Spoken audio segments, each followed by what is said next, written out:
اور اس کو سمجھنے کے لیے لوکا کی انجیل اور اس کا 16ویں باب کے اندر درج اس پیسج کو دیکھنا پڑے گا. جی بالکل یہ وہی پیسج ہے جو آپ نے کئی دفعہ پڑھا, کئی دفعہ سنا. خدا ان کے کلام میں وہاں پہ درج ہے کہ امیر آدمی تھا اور لازر جو کہ غریب شخص تھا, یہ دونوں مر گئے اور دونوں عالم ارواح میں چلے گئے. ابھی عالم ارواح کے اندر 2 مقام ہوا کرتے تھے. 2 مقام ابھی ہے نہیں, لیکن یہ ہوا کرتے تھے. جہاں پر نیک لوگوں کی روحیں جاتی تھی اسے فردوس کہا کرتے تھے, اور جہاں پر برے لوگوں کی روحیں جاتی تھی اسے عالم ارواح ہیڈز کہتے تھے. اور یہ دونوں ہی جگہ نیچے زمین کے نیچے تھی. ہم جب لوکا 16 باب کھولتے ہیں تو وہاں پہ امیر شخص جب اپنی خواہش کا اظہار کرتا ہے کہ باپ ابراہیم لازر کو بھیجے تاکہ پانی کی یہ چند ایک بوندیں ہی میرے لبوں پہ ڈال دے, تو باپ ابراہیم کی سٹیٹمنٹ وہاں پہ قابل غور ہے. باپ ابراہیم کہتے ہیں کہ تمہارے اور ہمارے درمیان میں ایک بہت بڑا گڑھا ہے, بہت بڑا گیپ ہے, اور یہ گیپ اتنا بڑا ہے, یہ گڑھا اتنا بڑا ہے کہ نہ تو کوئی وہاں سے یہاں آ سکتا ہے اور نہ کوئی یہاں سے وہاں جا سکتا ہے. اور یہ جو بہت بڑا گیپ ہے یہ وہ اتھاہ گڑھا ہے جس کی انتہا میں نیچے دور کہیں ان فرشتوں کو, ان نافرمان فرشتوں کو قید کر کے رکھا گیا. لیکن پہلے ہوتا کیا تھا, فردوس بھی نیچے تھا اور ہیڈز بھی نیچے تھا, اتھاہ گڑھا بھی نیچے. لیکن جب خداوند یسوع مسیح کا کفارہ ہو گیا, جب وہ مردوں میں سے جی اٹھا, تو اب فردوس نیچے نہیں ہے بلکہ اب پاک روحیں جو ہے وہ آسمان پر ہے. اب فردوس آسمان پر ہے.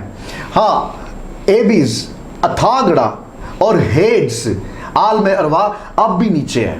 اب بھی جب نافرمان اور ناپاک لوگ جب وہ مر جاتے ہیں تو ان کی روحیں اب بھی نیچے جاتی ہیں. لیکن اب جو خداوند کے ماننے والے لوگ ہیں, ایماندار نجات یافتہ لوگ ہیں, اب جب وہ موت کا مزہ چکھتے ہیں تو اب ان کی روحیں نیچے نہیں بلکہ اب ان کی روحیں عالم بالا پہ جاتی ہیں, کیونکہ اب فردوس عالم بالا پہ ہے. اتھاہ گڑھا اور عالم ارواح اب بھی نیچے ہے. اور یوحنا یہاں پہ دیکھتا ہے کہ اس گرے ہوئے ستارے کو اختیار دیا گیا, کنجی دی گئی, اتھاہ گڑھے کی کنجی دی گئی.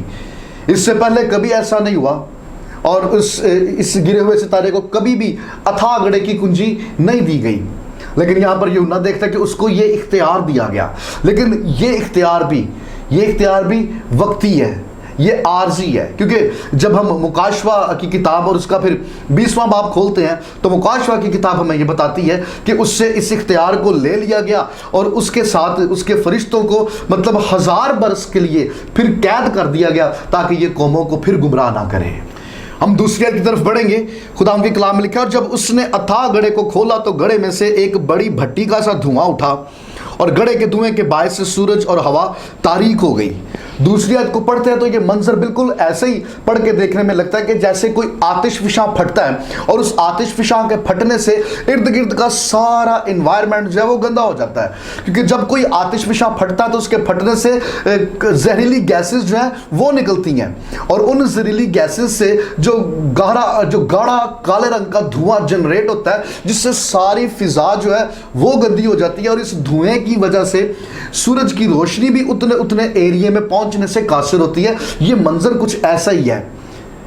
اگر تو اتھاہ گڑھا حقیقی جگہ ہے تو اس جگہ سے نکلنے والا یہ کالا گہرا اور زہریلا دھواں بھی حقیقی ہے.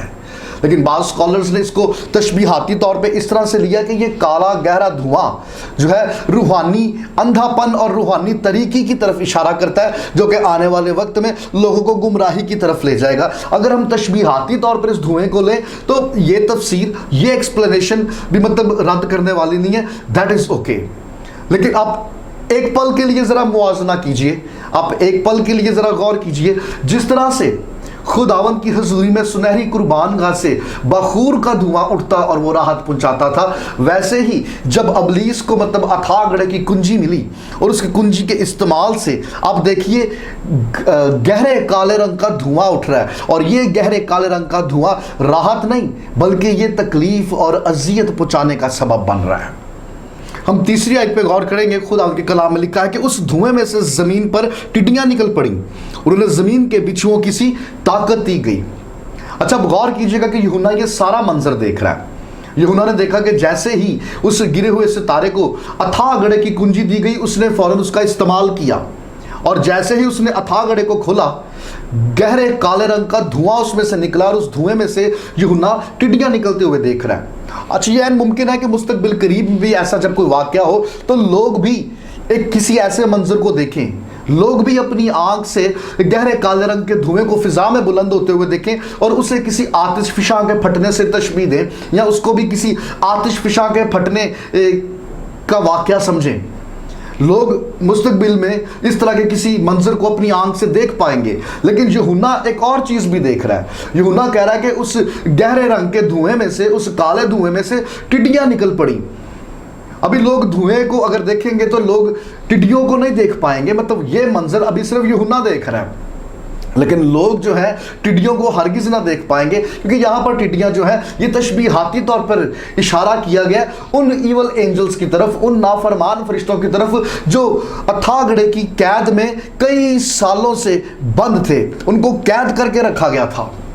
اور خداوند کا کلام بتاتا ہے کہ انہیں بچھوؤں کی سی طاقت دی گئی تھی، مطلب انہیں یہ پاور دی گئی تھی، یہ اتھارٹی دی گئی تھی، یہ زور دیا گیا تھا۔ اور خداوند جس نے کئی سالوں سے مطلب ان کو اس قید کے اندر بند کر کے رکھا تھا، وہ انہیں جو چاہے شبیہ دے اور جتنی چاہے طاقت دے، یہ سب اس کے اختیار میں تھا، یہ سب اس کے کنٹرول میں تھا۔ اگرچہ یہ فرشتے، یہ ایول اینجلز اب آزاد نظر آ رہے ہیں، لیکن اس کے باوجود جو ہے یہ خداوند کے کنٹرول میں ہیں۔ مطلب اس کا مطلب پھر یہ ہوا کہ خداوند نے انہیں ایک خاص وقت کے لیے اپنا اعلیٰ کار کے طور پر استعمال کرنے کے لیے بند کر کے رکھا تھا۔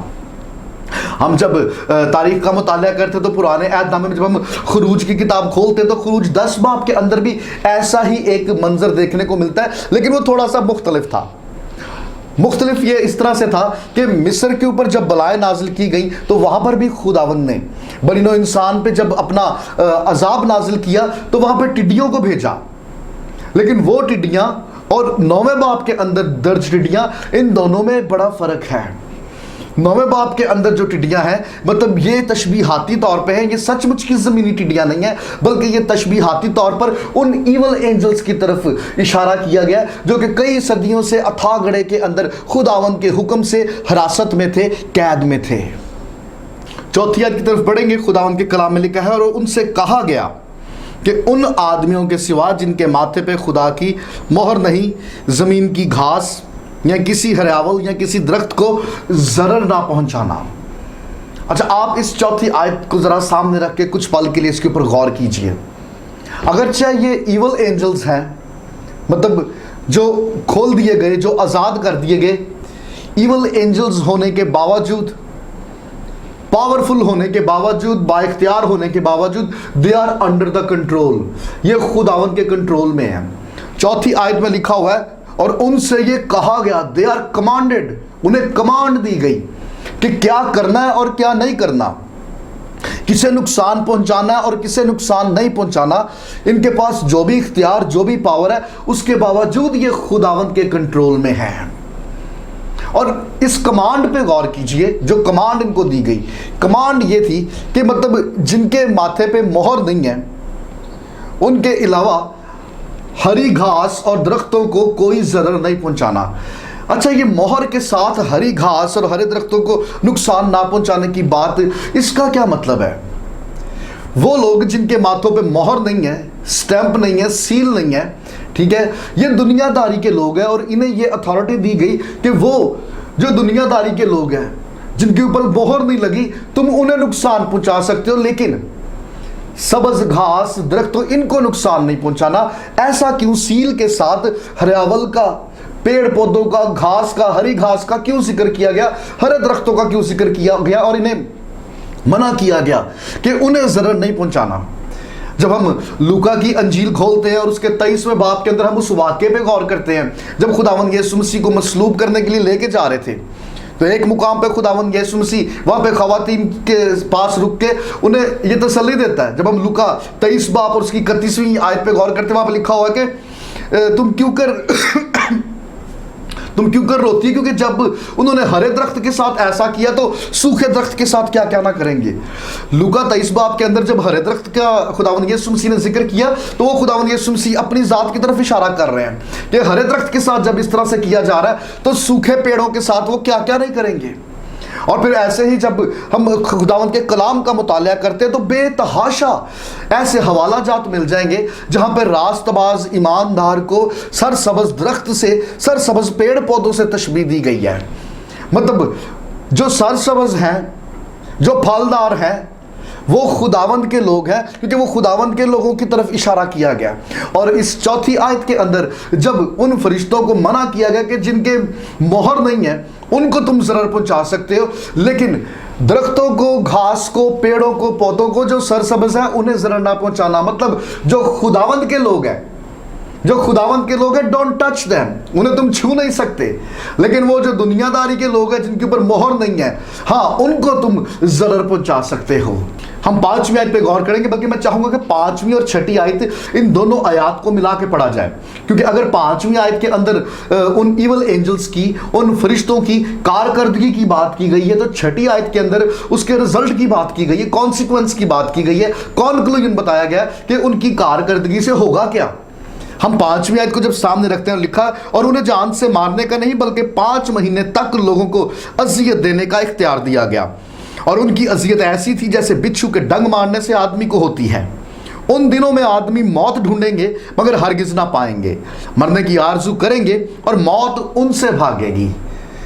ہم 5ویں آیت میں دیکھتے ہیں کہ اگرچہ یہ ایول اینجلز، ان کے پاس اتھارٹی ہے، ان کے پاس اختیار ہے، دے آر ویری ڈینجرس، لیکن ان سب کے باوجود یہ خداوند کے کنٹرول میں ہیں۔ ان کے ایکشنز، ان کی کارکردگی اور ان کی کام کرنے کی میعاد کو مقرر کر دیا گیا۔ They are under the limitations, ان کی کچھ حدیں مقرر ہیں اور اپنی حد سے باہر جا کے یہ کچھ نہیں کر سکتے۔ اور ہم دیکھتے ہیں کہ ان کی حد مقرر کی گئی 5 مہینے۔ زمینی ٹڈی کی عمر کی جو میعاد ہے دیٹ از 5 months، وہ 5 مہینے کے بعد ختم ہو جاتی ہے۔ لیکن یہاں پر جب 5 مہینے کا ذکر کیا گیا، اٹس 150 days، مطلب 150 دن تک ان کا عذاب نازل ہوتا رہے گا، لوگ عذاب میں مبتلا رہیں گے، اور جیسے ہی 150 دن پورے ہو جائیں گے یہ عذاب ٹل جائے گا۔ اور جب ہم 150 دن اور اس عذاب کی بابت پڑھتے ہیں تو فوراً ہمارے ذہن میں پیدائش 7 باب آ جاتا ہے کہ جب نوح کا طوفان آیا، اور 7 باب کی آخری آیت دیکھو تو وہاں پہ لکھا ہوا ہے کہ 150 دن تک پانی چڑھتا رہا، مطلب 150 دن تک خداوند کا جو غضب ہے، خداوند کا عذاب نازل ہوتا رہا۔ ساتھ ہی جب ہم پیدائش 8 باب پڑھتے لکھا ہوا کہ خداوند نے نوح کو یاد کیا، مطلب جیسے ہی 150 دن پورے ہوئے خداوند کا غضب ٹل گیا اور خداوند نے اپنے بندہ نوح اور اس کے خاندان کو یاد کیا۔ بالکل ویسے ہی یہاں پر بھی 150 دن تک خداوند کا عذاب نازل ہوگا، خداوند کا غضب نازل ہوگا، اور جیسے ہی 150 دن پورے ہو جائیں گے یہ عذاب ٹل جائے گا۔ لوگ جو ہے بڑی تکلیف پہ رہیں گے اور یہ اپنے اختیار سے مختلف طریقوں سے لوگوں کو اذیت دیں گے، تکلیف دیں گے، دکھ دیں گے، لیکن انہیں حکم دیا گیا کہ یہ ان کی جان نہیں لے سکتے۔ اور پھر جب ہم 6ٹھی آیت کی طرف چلتے ہیں، آپ لوگوں کی صورتحال دیکھیے۔ 150 دن کی میعاد میں لوگ اس قدر بری طرح سے متاثر ہوں گے کہ وہ اپنے منہ سے موت مانگیں گے، لیکن موت نہ آئے گی، موت نہیں ملے گی، کیونکہ جب ہم مکاشفہ کی کتاب اس کا پہلا باب کھولتے ہیں وہاں پہ لکھا ہوا ہے موت اور عالم ارواح کی کنجیاں میرے پاس ہیں۔ یہ موت کا اختیار خداوند یسوع مسیح کے پاس ہے اور کوئی اس سے یہ اختیار لے نہیں سکتا۔ لوگ اپنی مرضی سے موت مانگیں گے لیکن موت نہیں آئے گی۔ خداوند کا کلام بتاتا ہے 6ٹھی آیت میں کہ موت لوگوں سے بھاگے گی کیونکہ وہ ان کے بس میں نہیں ہوگی۔ ہم 7ویں، 8ویں، 9ویں اور 10ویں ان چاروں آیات کو ملا کے پڑھیں گے، کیونکہ ان چاروں آیات کے اندر ان ٹڈیوں اور ایول اینجلز کے سارے سٹرکچر کو سٹیپ بائی سٹیپ بیان کرنے کی کوشش کی گئی ہے، جو مطلب ان کی کارکردگی اور ان کی فطرت اور ان کی پرفارمنس کی طرف اشارہ کرتے ہیں۔ سب سے پہلی بات جو ہم 7ویں آیت میں دیکھتے لکھا، ان ٹڈیوں کی صورتیں ان گھوڑوں کی سی تھی جو لڑائی کے لیے تیار کیے گئے ہوں، اور ان کے سروں پہ گویا سونے کے تاج تھے اور ان کے چہرے آدمیوں کے سے تھے۔ اچھا، 7ویں آیت میں پہلے غور کا طلب بات یہ کہ لکھا ہوا ہے کہ ان کی صورتیں، اور صورت سے مراد فیس نہیں ہے بلکہ باڈی سٹرکچر ہے، اور ان کا باڈی سٹرکچر ایسا ہے کہ جیسے جنگجو گھوڑے ہوتے ہیں، مطلب جو ہر وقت میدان جنگ میں لڑائی کرنے کے لیے تیار ہو۔ یاد رکھیے کہ گھوڑا قوت اور زور کی علامت ہے۔ تو یہاں پر جب ان ایول اینجلز کے سٹرکچر کو بیان کرنے کی کوشش کی جا رہی ہے تو یہ تشبیہاتی طور پہ بات ہے کہ وہ با اختیار تھے اور وہ زوراور تھے، اور وہ ایسے ہیں کہ جیسے میدان جنگ میں گھوڑا ہر وقت حملہ کرنے کے لیے تیار رہتا ہے اور نہ ڈر رہتا ہے، بے باک رہتا ہے۔ بالکل یہ ایول اینجلز، یہ ٹڈیاں بھی مطلب ایسی ہی فطرت کی مالک ہیں۔ اور اگلی بات لکھی ہوئی کہ ان کے سروں پر گویا سونے کے تاج تھے۔ سونے کے تاج شان و شوکت، رتبے کو ظاہر کرتے ہیں۔ تو مطلب روحانی عالموں میں جب یہ فرشتے تھے تو ان کا ایک رتبہ تھا، ان کا ایک سٹیٹس تھا، لیکن چونکہ انہوں نے خداوند کی نافرمانی کی اور یہ اس مقام سے گرا دیے گئے اور پھر اس دائمی قید کے اندر، اتھا گڑھے کے اندر ایک خاص وقت کے لیے ان کو بند کر دیا گیا۔ اور اگلی بات لکھی ہوئی ہے کہ ان کے چہرے آدمیوں کے سے تھے۔ آدمی کا چہرہ حکمت اور اشرف المخلوقات ہونے کی ایک علامت ہے۔ اور یہاں پہ لکھا ہوا ہے کہ ان کے چہرے آدمیوں کے سے تھے۔ چونکہ آدمی اشرف المخلوقات ہے، وہ باقی تمام مخلوقات سے بڑھ کر ہے، تو یہ فرشتے بھی جب فرشتوں کے عالم میں تھے، ان کا رتبہ، ان کا سٹیٹس باقی فرشتوں سے کہیں زیادہ تھا۔ یہ حکمت رکھتے تھے، وزڈم رکھتے تھے، یہ تبھی تو خداوند کے حکم کو اچھی طرح پہچانتے تھے کہ کس کو چھونا ہے اور کس کو نہیں چھونا، اور خداوند کی مہر کیا ہے، خداوند کی سیل کیا ہے، یہ اس کی بھی اچھی طرح پہچان رکھتے تھے، کیونکہ انہیں حکم دیا گیا تھا کہ جن کے ماتھے پہ سیل نہیں ہے، مہر نہیں ہے، تم انہیں ضرر پہنچا سکتے ہو، لیکن خداوند کے لوگوں کو نہیں۔ مطلب یہ اتنا وزڈم رکھتے ہیں۔ اور جب ہم آگے بڑھتے ہیں تو 8ویں آیت میں لکھا ہوا ہے اور بال عورتوں کے سے تھے اور دانت ببر کے۔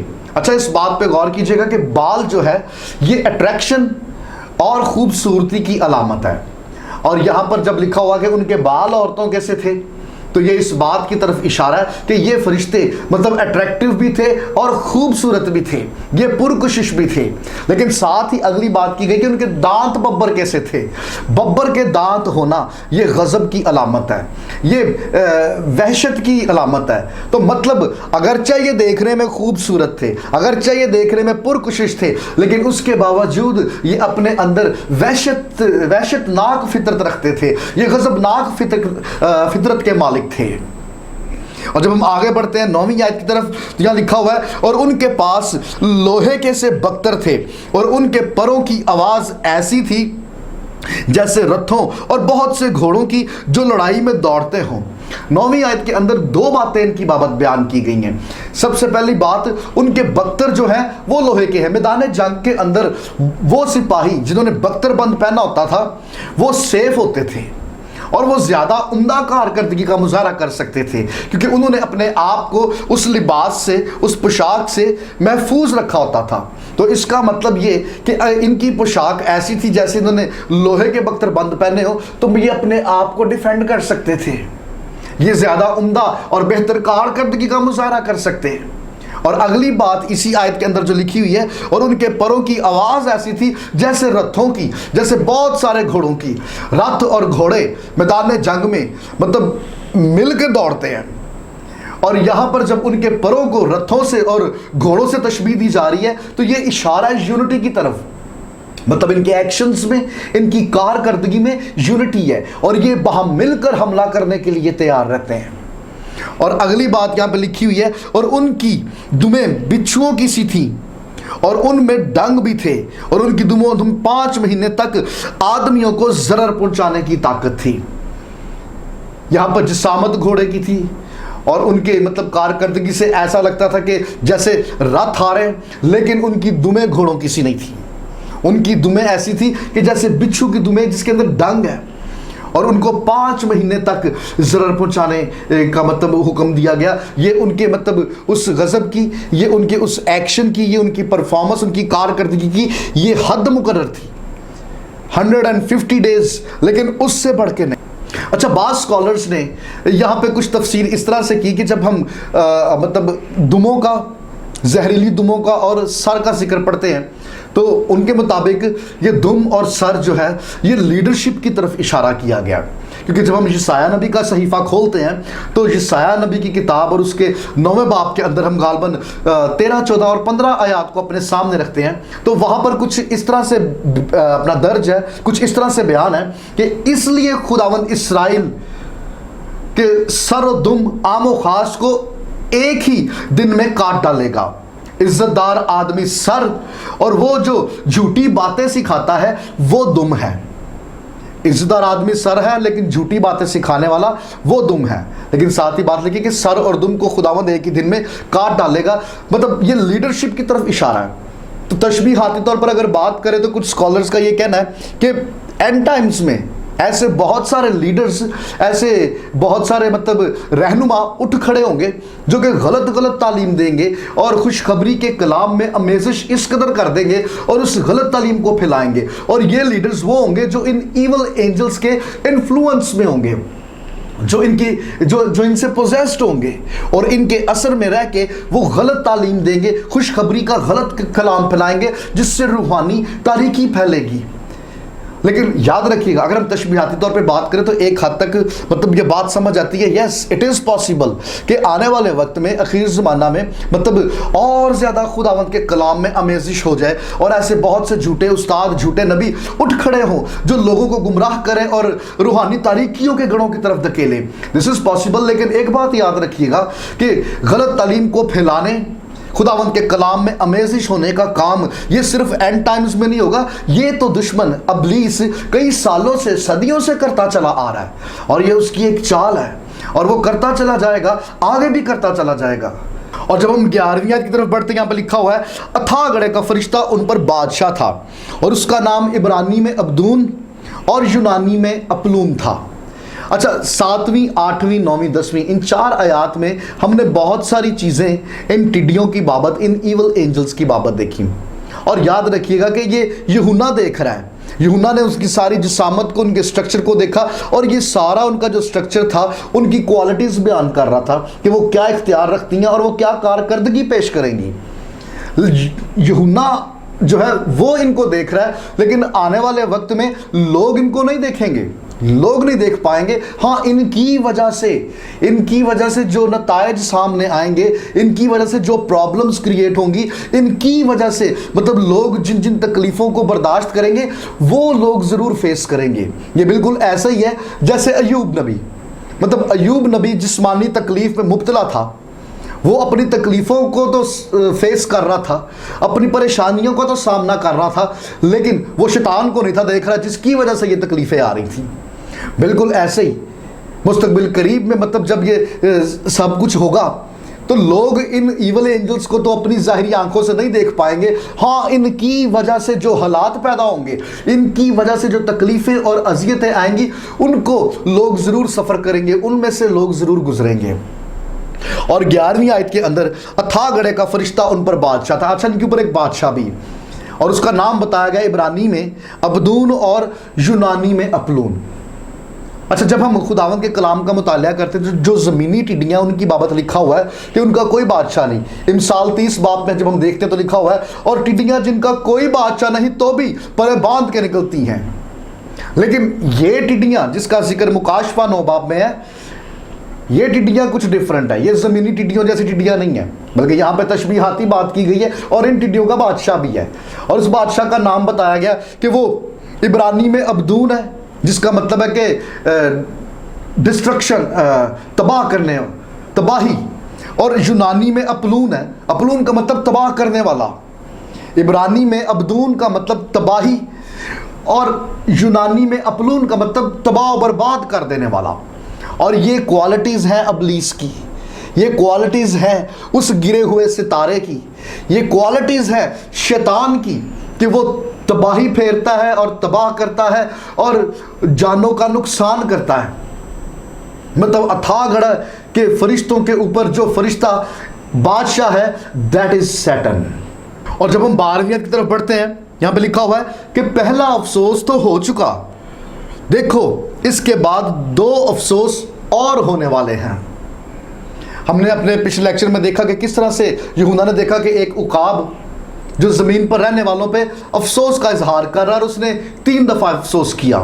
اور اس کے افسوس کے بعد جب 5واں نرسنگا پھونکا گیا تو 5ویں نرسنگے کے پھونکے جانے سے اتھا گڑھے کو کھولا گیا اور صدیوں سے قید ان خطرناک فرشتوں کو آزاد کیا گیا. اور ان فرشتوں نے 150 دن تک مطلب 5 مہینے تک زمین پر رہنے والوں کو اذیت دی جن پہ مہر نہیں تھی. لوگوں نے 150 دن کی اس تکلیف کو برداشت کیا. اور خداوند کا کلام یہ کہتا ہے کہ پہلا افسوس